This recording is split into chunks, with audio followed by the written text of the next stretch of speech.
noches. Feliz sábado. Qué lindo encontrarnos en este momento para dialogar juntos sobre un tema muy importante de la Escritura. ¿Cómo se titula el tema de esta noche? En la serie apocalíptica, las siete trompetas. Muy bien. Antes de comenzar, yo quisiera hacerles una invitación. Vamos a trabajar con una proyección.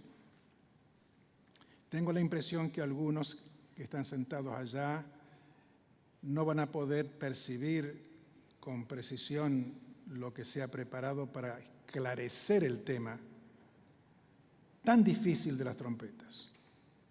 ¿Podemos movernos hacia adelante, por favor? Miren cuántos asientos vacíos aquí. Los invito a aproximarnos un poquito más. Creo que nos va a hacer bien. ¿Podemos usar 2 minutos para esto?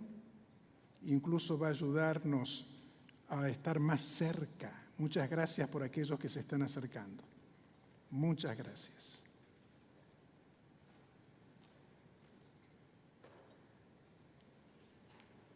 Las proyecciones en esta inmensidad del templo a veces no son totalmente aprovechadas. Y el tema es muy importante. Necesitamos entenderlo bien. Voy a hacer una declaración que creo que ustedes la van a entender. Tenemos unos 40 minutos más o menos para dialogar sobre el tema de las 7 trompetas del Apocalipsis. Este es el tema más difícil del Apocalipsis. No hay ninguna declaración oficial de la Iglesia Adventista que indique esta trompeta significa esto, aquello, lo otro, y aquellos que interpretan de la otra manera están equivocados. No hay doctrina sobre las 7 trompetas. No hay ninguna declaración de Elena de White que indique este es el significado de la trompeta. Cual fuera de las 7. Nada. Por eso vamos a encontrar en la presentación de esta noche 3 perspectivas diferentes. Las vamos a comparar.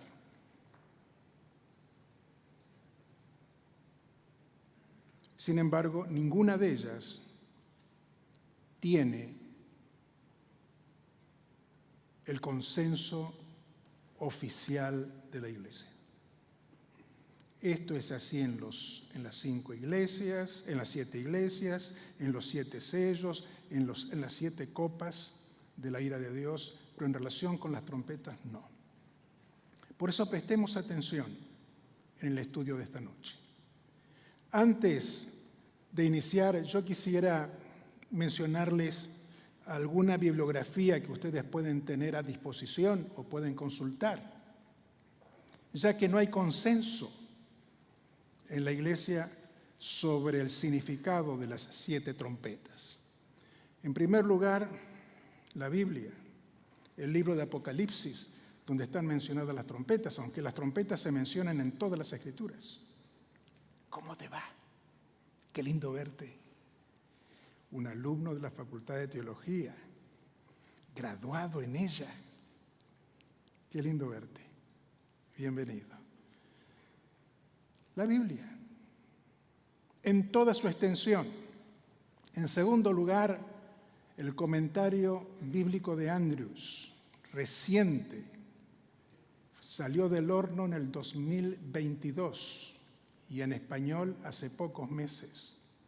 Lean el comentario que refiere ese volumen del Nuevo Testamento, el segundo, sobre Apocalipsis y las trompetas.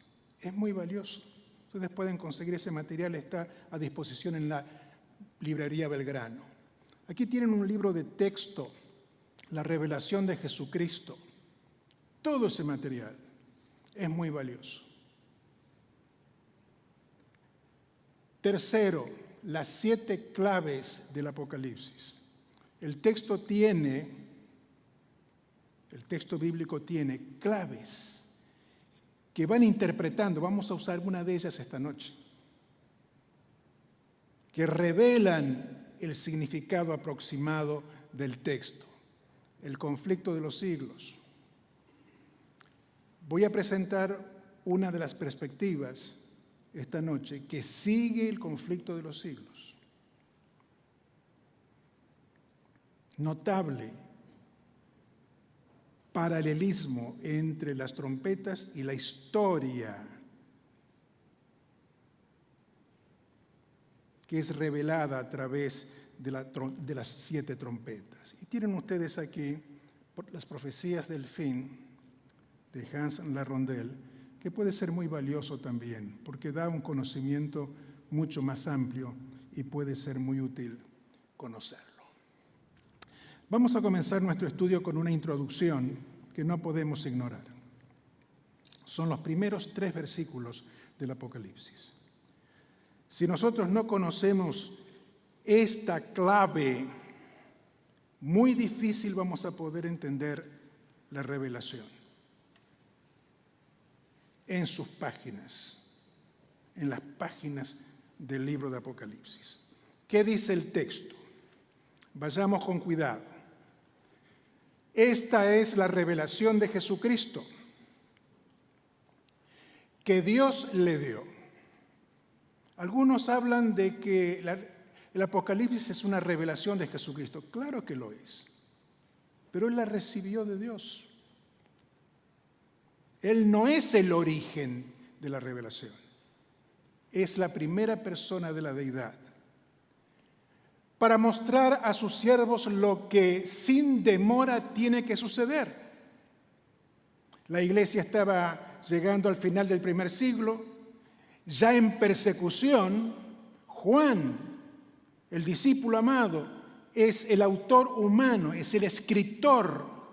Él estaba preso en la isla de Patmos. Ya había persecución. Muy importante es este hecho. ¿Qué es lo que va a acontecer, va a suceder sin demora? El contenido del libro apocalíptico lo va a indicar. Jesucristo envió a su ángel para dar a conocer la revelación a su siervo Juan, quien por su parte da fe de la verdad, escribiendo todo lo que vio, a saber, la palabra de Dios y el testimonio de Jesucristo. Aquí encontramos una característica importantísima en la interpretación de Juan. Él considera que escribe todo lo que vio de la palabra de Dios. ¿Qué palabra es esta? Pues es el contenido que Dios le pasó, le reveló a Jesucristo.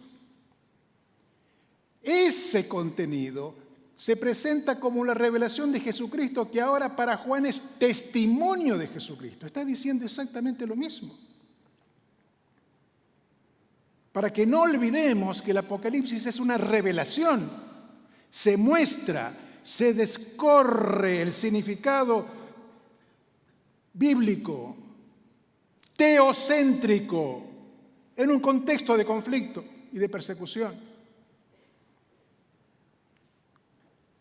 Dichoso el que lee, dichosos los que escuchan la palabra de este mensaje profético. Lo que sin demora tiene que suceder es profecía divina, que Dios revela a Jesucristo y Él a su ángel y el ángel a Juan y Juan a todos los siervos en un contexto de persecución. Y hacen caso de lo que está escrito porque el tiempo de su cumplimiento está cerca. ¿Cumplimiento de qué? Del mensaje profético, que sin demora tiene que suceder. Hechos que sin demora tienen que acontecer. Ya en una iglesia en persecución, al final del primer siglo de la era cristiana. Juan, el escritor, da fe de la verdad. ¿Qué verdad es esta? La que él vio en visión. Son varias las visiones. a saber, la palabra de Dios y el testimonio de Jesucristo. Vamos a introducirnos ahora en el tema. ¿Qué Dios es este que se revela a Jesucristo? Que relata a Jesucristo lo que debe suceder pronto. Pues, capítulo 1, versículo 8, se autopresenta este Dios, se autodenomina.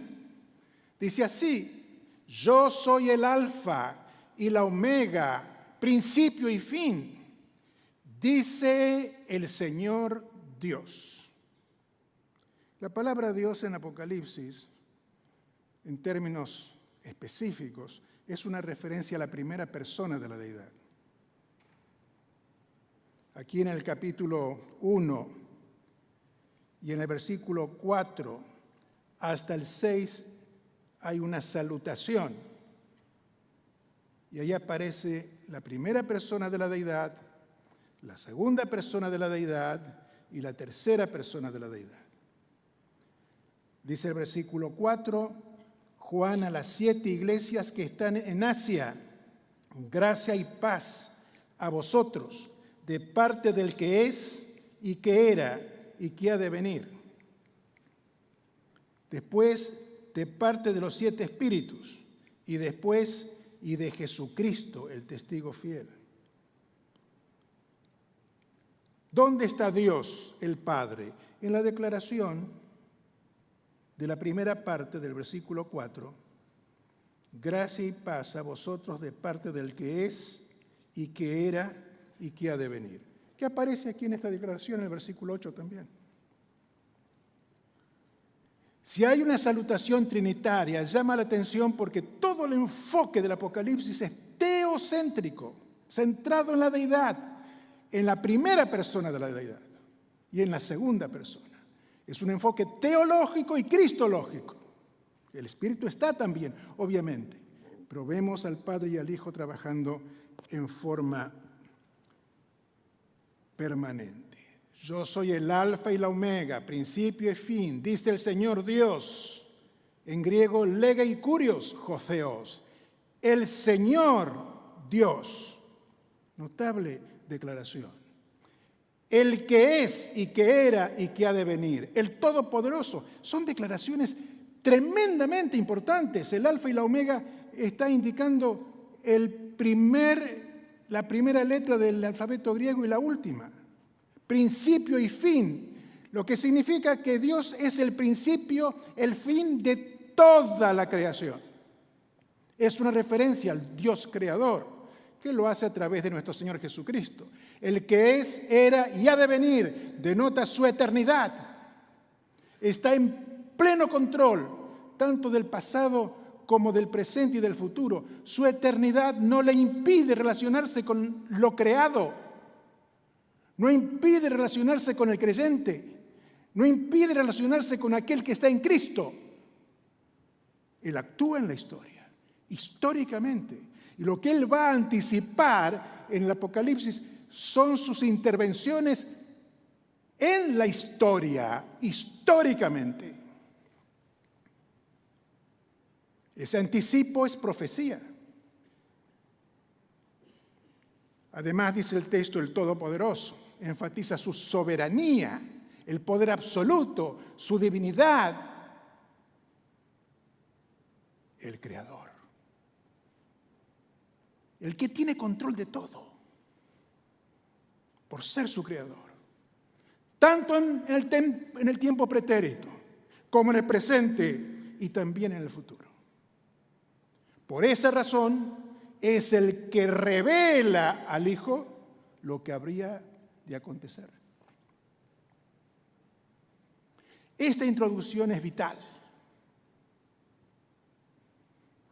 Si no entendemos esta introducción, poco a poco entenderemos la profecía.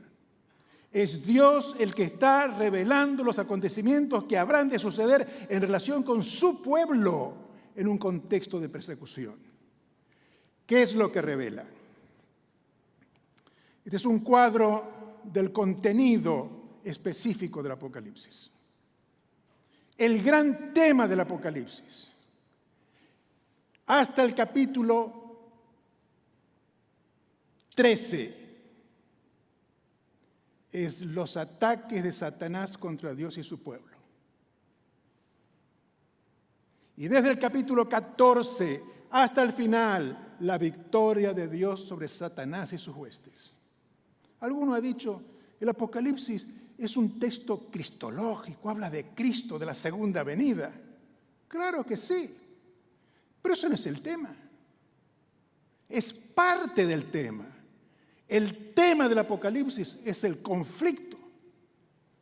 Es la lucha de Satanás con sus ángeles persiguiendo al pueblo de Dios.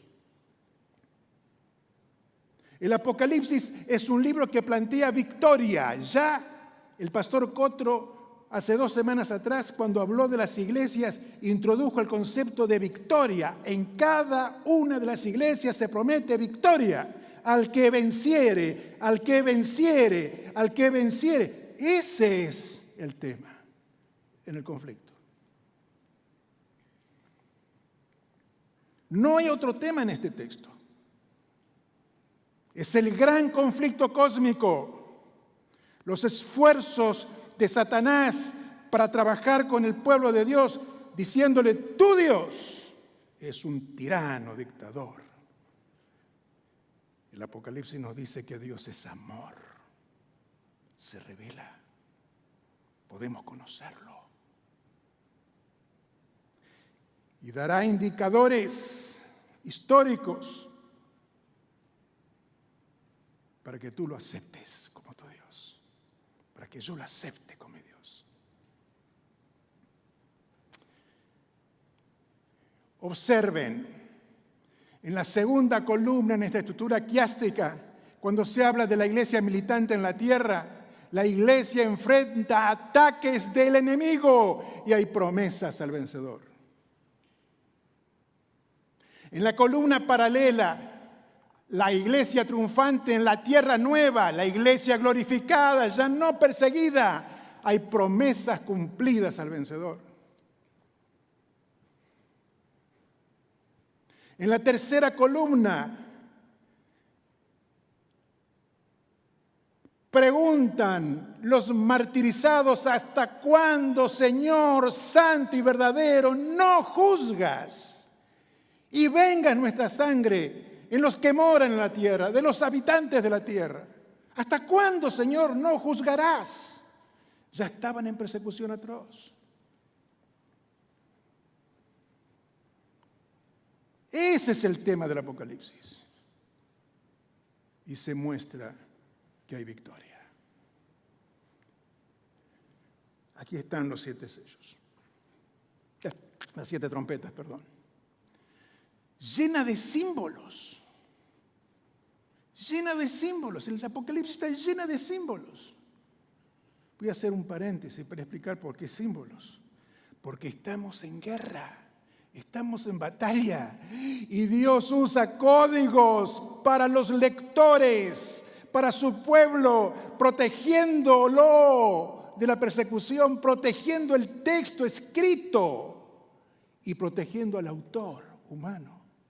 Juan, símbolos. ¿De dónde aprendieron el ejército contemporáneo estos códigos? Ya, de lo revelado en las Escrituras.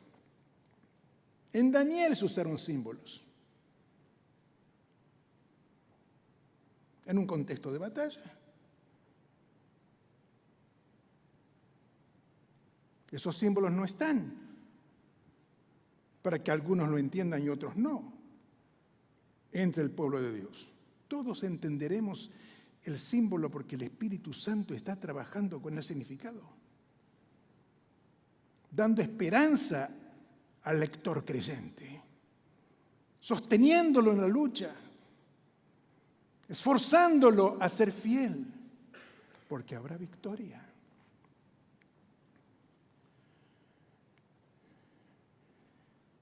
Vamos un poquito a la estructura literaria de las trompetas. Hay una introducción en el capítulo 8, versículos 2 al 6, que vamos a entrar dentro de un momento allí. Después hay 4 trompetas, las 4 primeras. Si ustedes observan aquí a la izquierda, aparecen los símbolos.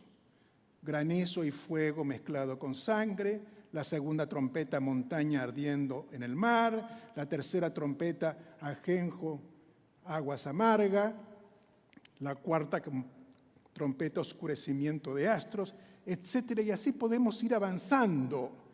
La segunda sección de trompetas son las tres últimas, tres ayes que involucran a la quinta trompeta, que es langostas del abismo. La sexta trompeta, ejército de jinetes, 200 millones de jinetes a caballo.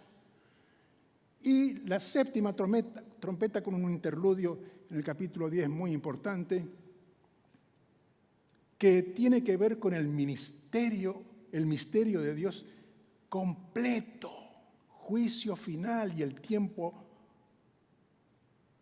final se ha manifestado en forma imperceptible para algunos, perceptible para otros, y un templo abierto en el santuario celestial. Esa es la síntesis de la estructura literaria. Vamos entrando al tema. Significado. Hay una clave importante para interpretar las trompetas. Está aquí, en el quinto sello. El pastor Carlos Sapia hizo una presentación magnífica de ese sello el viernes pasado. Me ayudó a no usar tiempo en esto, pero esta clave nos indica qué son las trompetas. Si no trabajamos con esta clave, no interpretaremos las trompetas. ¿Qué dice el quinto sello? ¿Se acuerdan? Las almas de los martirizados debajo del altar del incienso en el santuario celestial, lugar santísimo. Clamando a gran voz lo que ustedes observan allí. ¿Hasta cuándo, oh Señor, santo y verdadero, esperarás para juzgar y vengar nuestra sangre de los habitantes de la tierra? ¿Hasta cuándo?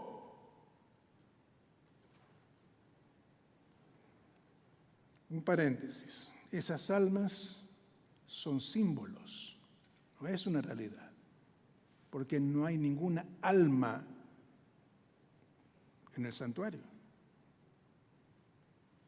El alma, como lo entendemos, es vida que dejó de existir con la muerte. Pero allí están los registros de los fieles. Y elevan simbólicamente su voz pidiendo a Dios venganza en un contexto de lucha y de dolor. Los habitantes de la tierra, volvamos un poquito atrás. ¿Hasta cuándo, oh Señor santo y verdadero, esperarás para juzgar y vengar nuestra sangre de los habitantes de la tierra? ¿Hasta cuándo? ¿Quiénes son los habitantes de la tierra? ¿Quiénes son? Es un pasaje muy importante. Aquí está la clave. Si entendemos esto, inmediatamente queda claro lo que son las trompetas. Se repite esta expresión en la cuarta trompeta. Observen, ¿qué dice en la cuarta trompeta? En la mitad de las 7 trompetas. Entonces miré y oí volar un ángel, algunas versiones hablan de águila por manuscritos antiguos, en medio del cielo, que decía a gran voz, ¡ay, ay, ay! De los que habitan en la tierra, a causa de los toques de trompeta que faltan, que los otros 3 ángeles están para tocar. Hay un triple ay, que corresponde a la quinta, sexta y séptima trompeta. ¡Ay de los habitantes, de los que habitan en la tierra! Hay dolor para ellos. Hay dolor para ellos. Apocalipsis usa la fórmula los habitantes de la tierra para indicar a aquellos que son contrarios al pueblo de Dios. En otras palabras, son los perseguidores del pueblo. Son los que hacen sufrir al pueblo. Son los que martirizan al creyente. Y en el texto de Hechos de los Apóstoles tenemos uno de los más famosos. ¿Cómo se llamaba? ¿Se acuerdan? Que tenía las ropas de Esteban. ¿Quién era ese? Saulo de Tarso. Lógico.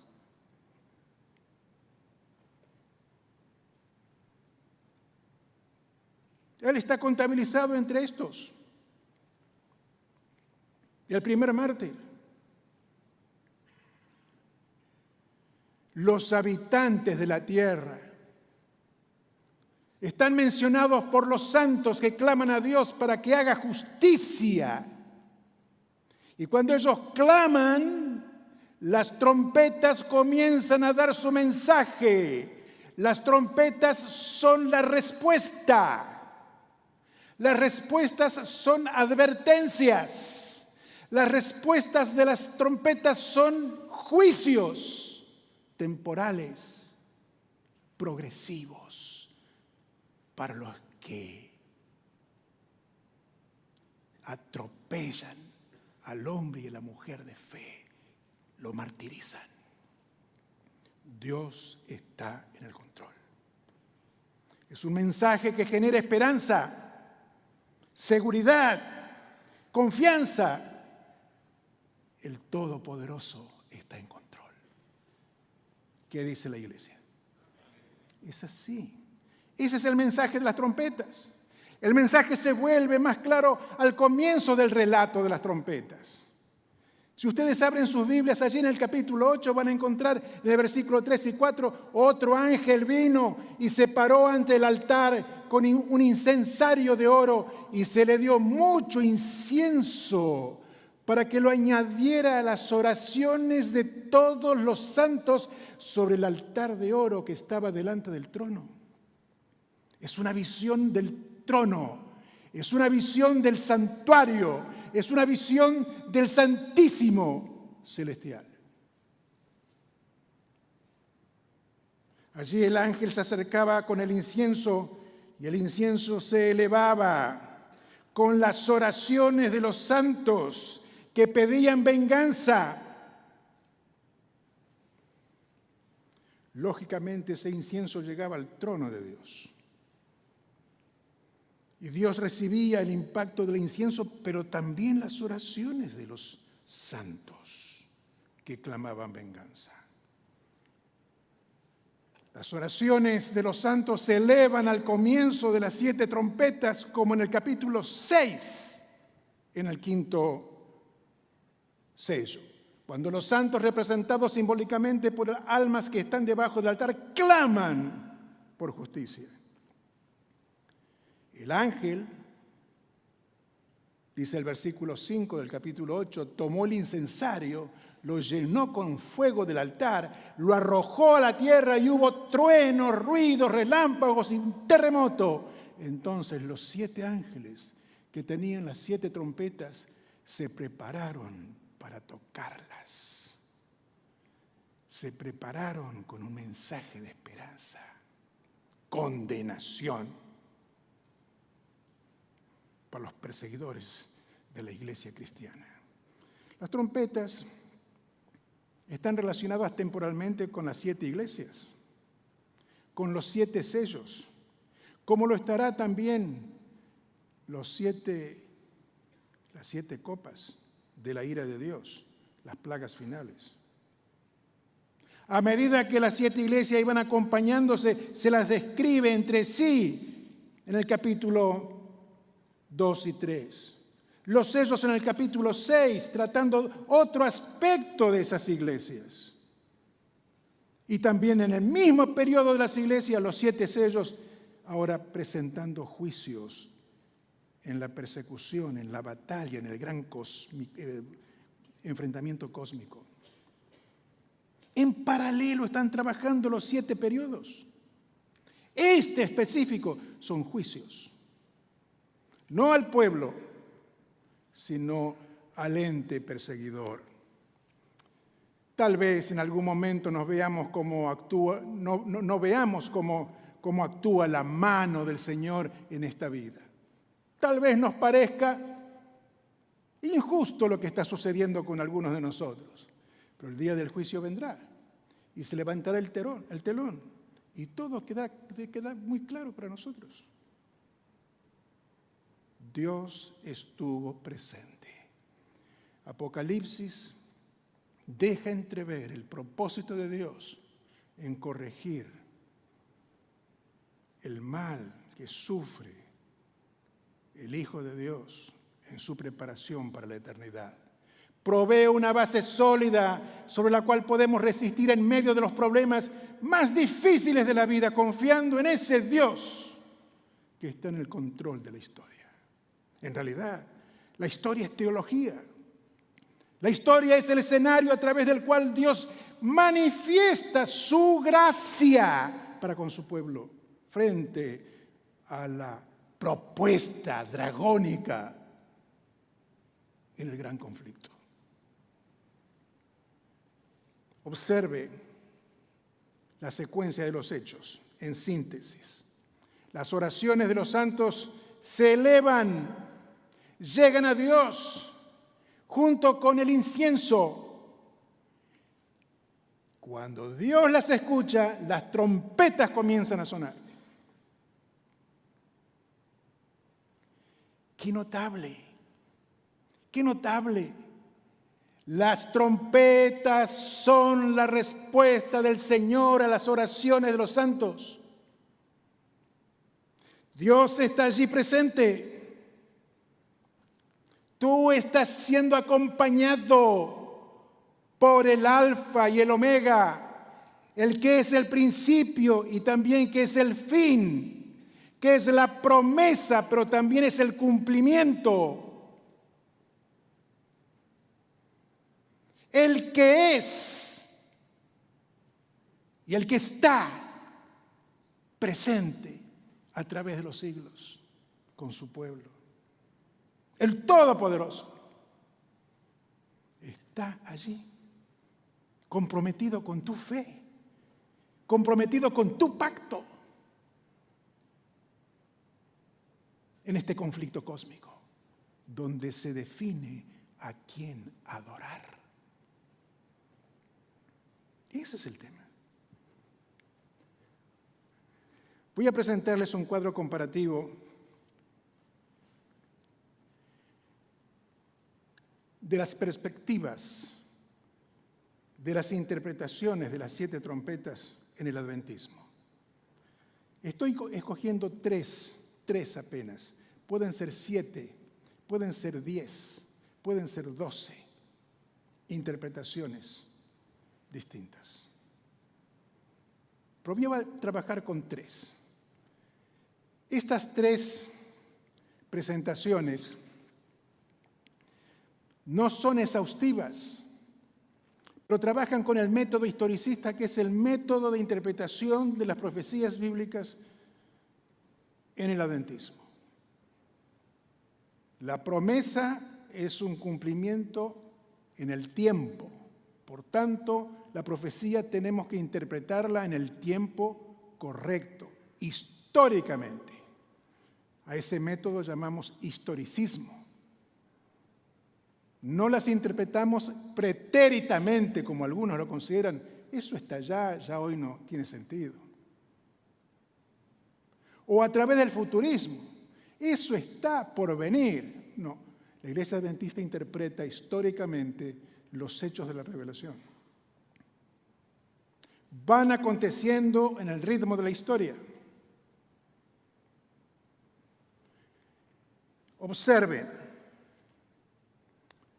es necesario señalar un aspecto importante, que ya lo anticipé. Ni Elena de White, ni la Iglesia Adventista han emitido una declaración doctrinal que recomiende oficialmente el significado de cada trompeta con personajes e imperios. No existe eso entre nosotros. Este proceso de comprensión y entendimiento está en desarrollo. No está acabado. Aquí está el triple cuadro de perspectivas historicistas adventistas de las 7 trompetas. La primera perspectiva representa la interpretación de los últimos 40 años a través de teólogos contemporáneos. La segunda perspectiva representa una visión intermedia con la tercera perspectiva, que es la clásica en el adventismo. Con esta se comenzó y esa propuesta fue hecha por Urias Smith. Veamos un poquito, no tengo tiempo para trabajar con los símbolos, pero en la literatura que yo les presenté aparecen la interpretación de los símbolos y allí los pueden encontrar. Aquí estamos trabajando ya con los resultados.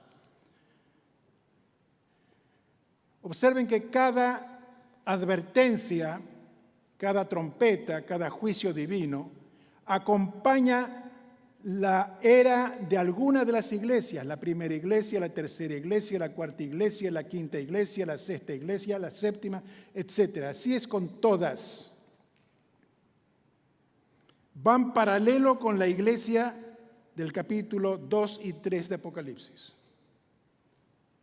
Observemos la primera trompeta. Según la perspectiva 1, es la caída de Jerusalén y la destrucción del templo por el sacrificio de Cristo, su muerte y la persecución de la iglesia cristiana. Dios castiga al judaísmo que rechazó a Cristo y lo dio como motivo de sacrificio. ¡Mátalo! ¡Mátalo! Fue la respuesta.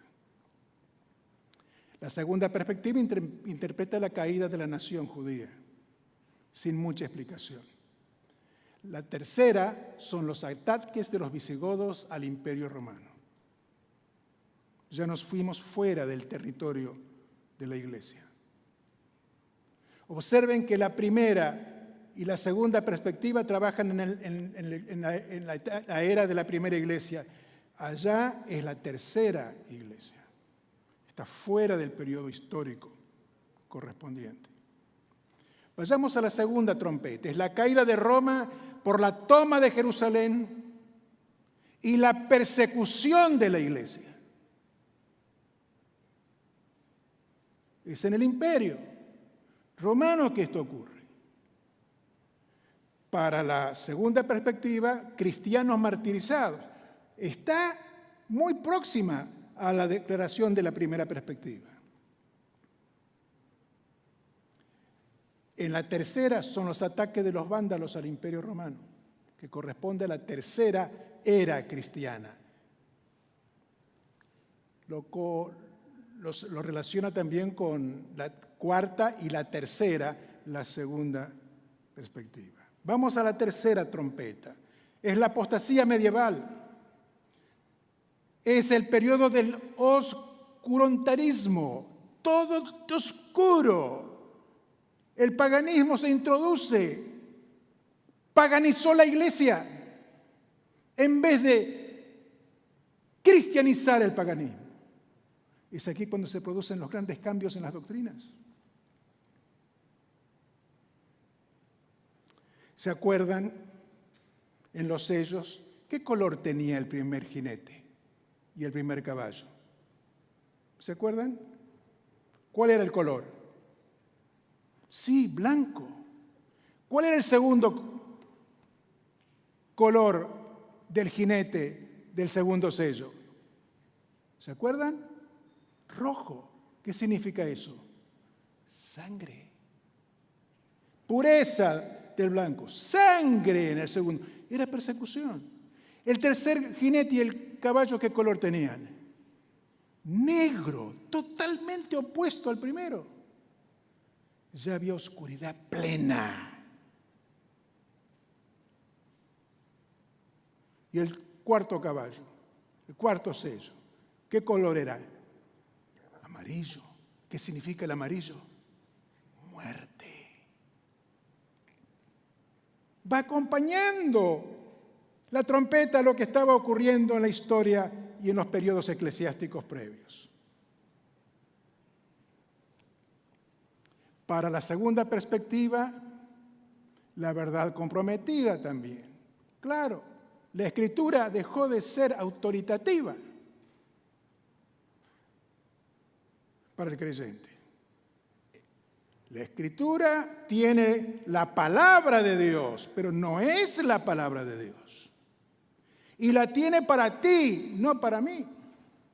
El método de interpretación de la Escritura es otro, subjetivo, antropológicamente centrada en el hombre. No en la divinidad y la obra inspiradora del Espíritu, iluminadora del Espíritu. La Biblia es un libro de producción humana, no divina.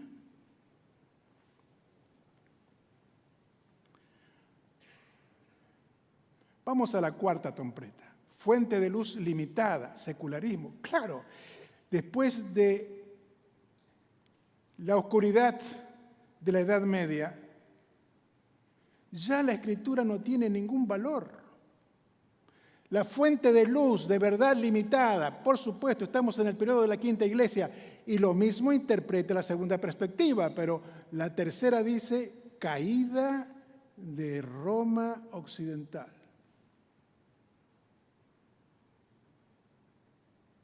No hay una relación con el conflicto expresamente declarado. La quinta trompeta, el secularismo genera el racionalismo, el agnosticismo, el ateísmo. Lo mismo, ya en el periodo de la era de la Sexta Iglesia, considera la segunda perspectiva. Pero cuando vamos a la tercera, son fuerzas islámicas, las cruzadas.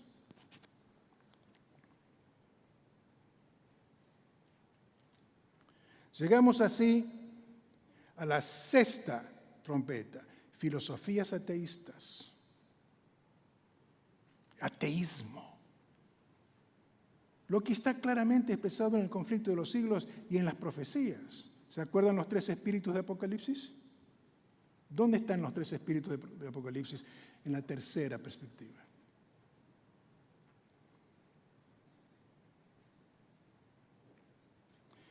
Iniciamos el periodo cristiano con los hechos de Cristo, el enviado por Dios, el maestro enviado por Dios. Así lo interpretaba Nicodemos. Ahora, en esa perspectiva no aparece ese maestro, no aparece esa comunidad cristiana. Estamos fuera de la historia, aparentemente, del cristianismo. O no se la relaciona con el cristianismo.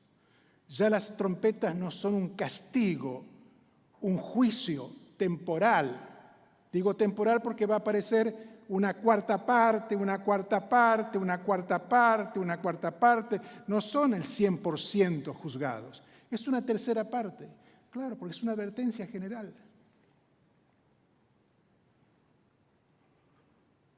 La séptima es la destrucción del mal. Y ahí estamos de acuerdo en las tres perspectivas. Este cuadro de tres se complica más cuando son 7, cuando son 10, cuando son 12.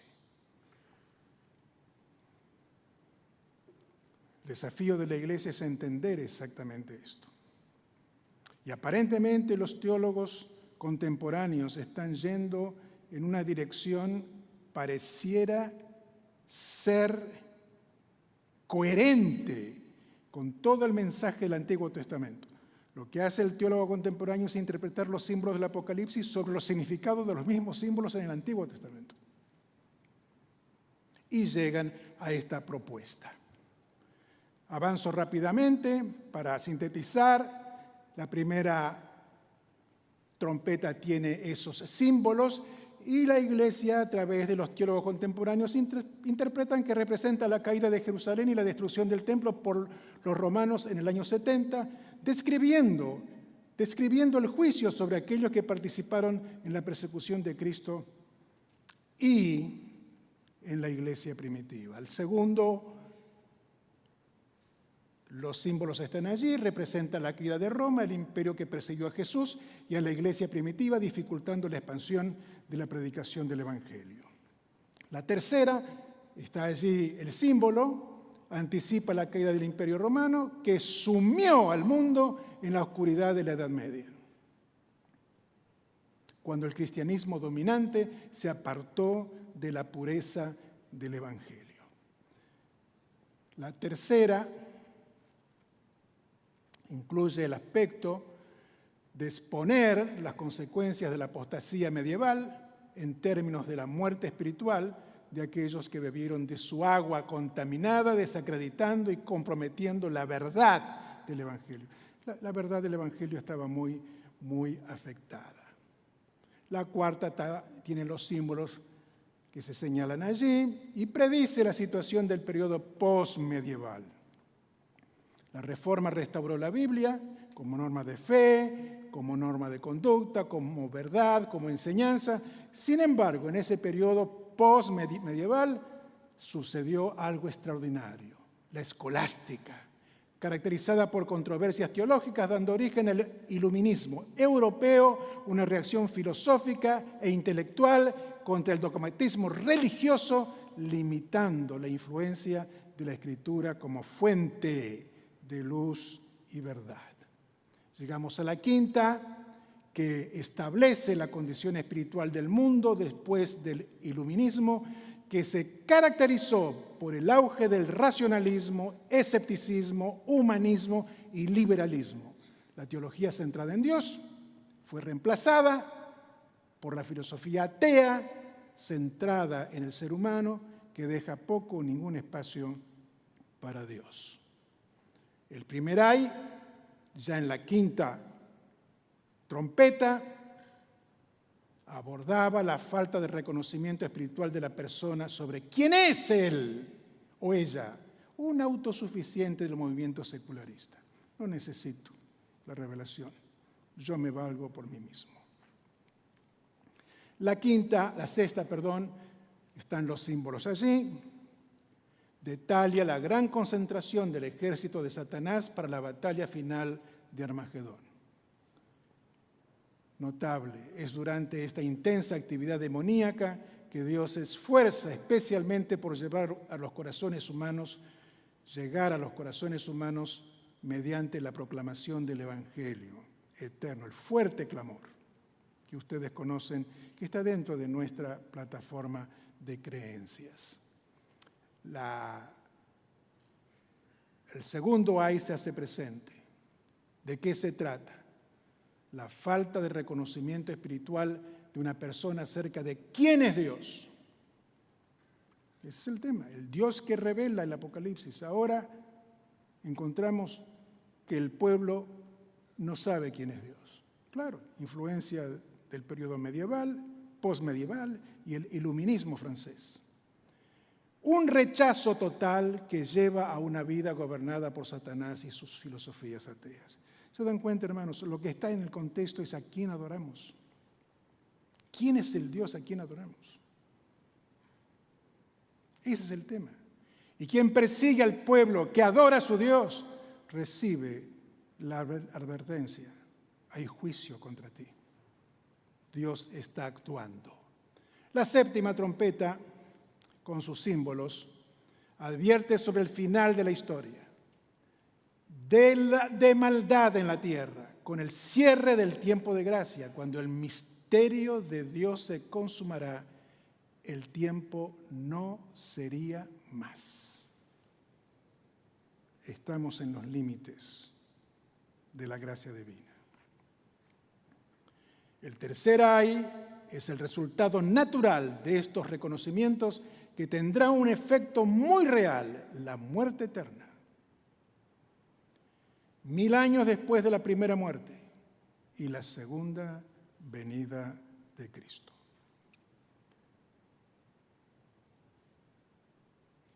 Ese es el resumen del contenido apocalíptico. No se olviden de esto. El dragón lucha contra el pueblo de Dios.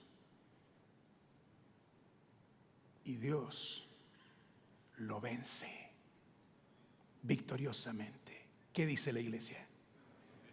Pronto estaremos frente a esa escena. Muy pronto. Muy pronto. Déjenme decirles lo siguiente.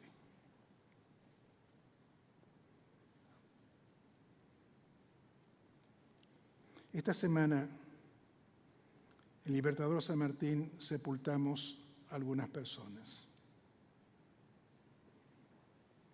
Ya está su cuerpo en el cementerio.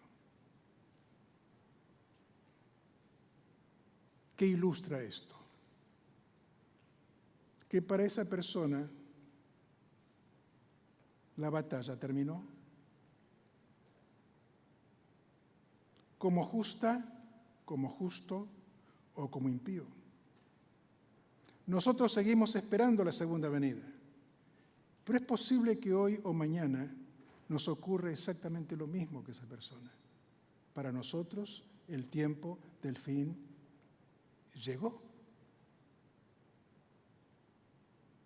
El conflicto terminó. ¿Y en qué condiciones terminó el conflicto? ¿Favorables o desfavorables? No necesitamos esperar la segunda venida de Cristo, porque el Señor puede venir antes a causa de un fallecimiento.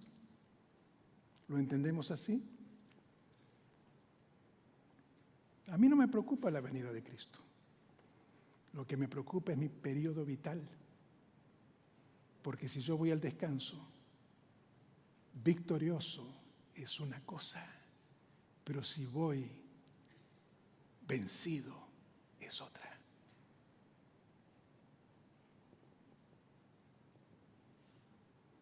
Y el Señor me concede el periodo vital para advertirlo, para conocerlo, para alabarlo, para adorarlo en este conflicto.